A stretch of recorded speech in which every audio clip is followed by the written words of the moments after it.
Hello dear students, today I am going to tell you some important prepositions of place। आज मैं आपको कुछ important prepositions place से related जो होती हैं वो बताने वाली हूँ।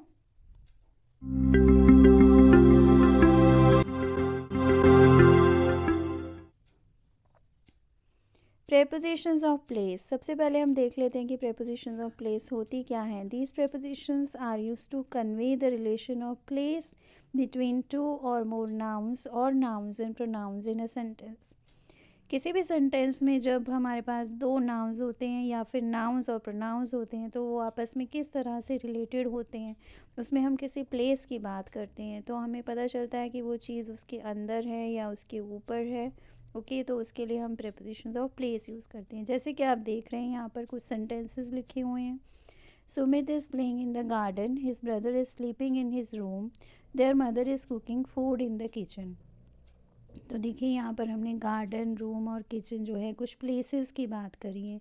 तो यहाँ पर हमने कौन सी प्रेपोजिशन यूज़ करी है, यहाँ पर हमने इन यूज़ करी है। ठीक है, क्योंकि यहाँ पर हम बता रहे हैं कि कोई चीज़ उसके अंदर है। ओके, एक एरिया है जिसके अंदर वो चीज़ है या कोई पर्सन है तो हम वहाँ पर इन यूज़ करते हो। They are sitting in their room, देखिए यहाँ पर दे जो है एक प्रोनाउन है और रूम जो है वो एक नाउन है।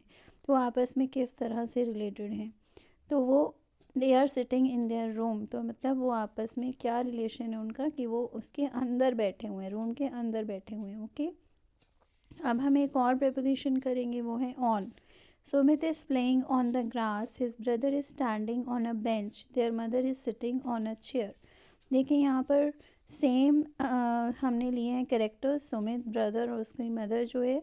ठीक है, लेकिन उनका जो रिलेशन है वो कौन से प्रेपोजिशन से हमें पता चल रहा है, वो है ऑन।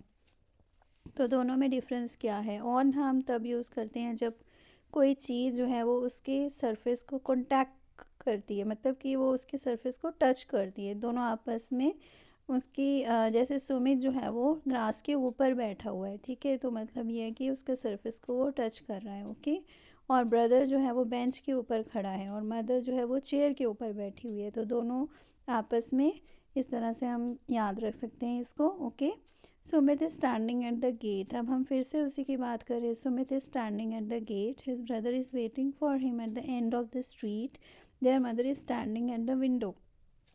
तो यहाँ पर हम कौन सी प्रेपोजिशन की बात कर रहे हैं, यहाँ पर हम एट की बात कर रहे हैं।